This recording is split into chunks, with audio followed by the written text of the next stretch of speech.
Bienvenue dans cette salle de classe virtuelle. Aujourd'hui nous allons parler de comment l'Afrique va contrôler l'Europe. Voici comment l'Afrique va bientôt contrôler l'Europe. De Jean-Paul Pougala.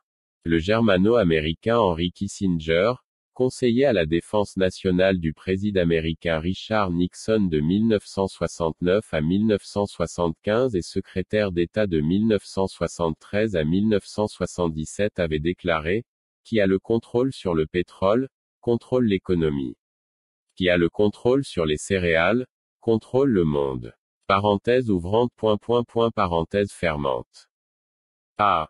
La forêt est incompatible avec l'agriculture. Par nature, l'agriculture empêche les arbres de gagner du terrain, la disparition de l'agriculture entraîne généralement un accru forestier.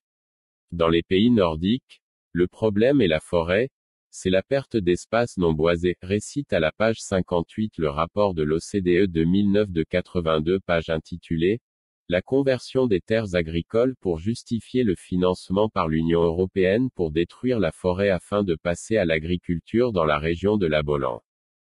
B. La forêt est incompatible avec le tourisme. Le tourisme augmente la valeur des terres et renforce la concurrence foncière.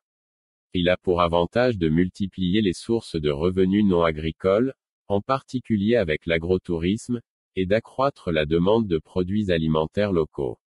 C'est ce que dit le même rapport en citant la publication Anderson, Eklund et Letola, 2006. La forêt est vécue comme un handicap au tourisme, générateur de nombreux emplois. Les espaces agricoles offrent des vues dégagées, ce qui renforce l'attrait touristique de la région. L'agriculture peut contribuer à préserver le marché du travail local, conclut le rapport. En d'autres termes, ceux qui multiplient les séminaires et colloques pour inciter la préservation de la forêt équatoriale africaine savent qu'ils sont en train d'empêcher des pays entiers de sortir de la pauvreté en utilisant les moyens naturels à leur disposition. Ils vont même jusqu'à financer leurs chefs pour qu'ils viennent raconter aux Africains à quel point ils adorent les gorilles qu'il faut à tout prix sauver, avec un cynisme des plus incroyables. Autant signifier qu'ils préfèrent une Afrique avec ses animaux et sans ses habitants, sans les Africains. C. Les idées reçues des écologistes mal informés sur la forêt tropicale. Un des mensonges savamment véhiculés par les militants du non-développement de l'Afrique, pour convaincre les Africains à ne pas développer ces zones aujourd'hui occupées par la forêt et de dire que l'Afrique est l'un des poumons du globe fournissant l'oxygène même à l'Europe. Ceux qui font ce genre d'affirmation pêchent par ignorance ou par mauvaise foi, parce que les arbres centenaires de ces forêts ne peuvent pas produire plus d'oxygène que les jeunes arbres.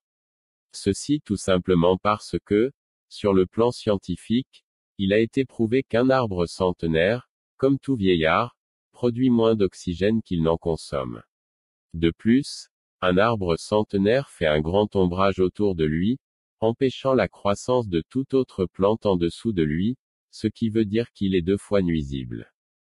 La suite sur Jean-Paul Pougala dimanche le 30 mai 2021. Cette leçon d'économie de combat plus 13 livres sur l'escroquerie écologique en PDF à télécharger est déjà publiée sur la nouvelle école d'intelligence économique en ligne, inscription par abonnement mensuel de 5600 francs CFA payable par téléphone. Si vous avez aimé la leçon, alors cliquez sur j'aime, abonnez-vous et surtout activez la cloche de notification pour être informé de nos différents cours virtuels.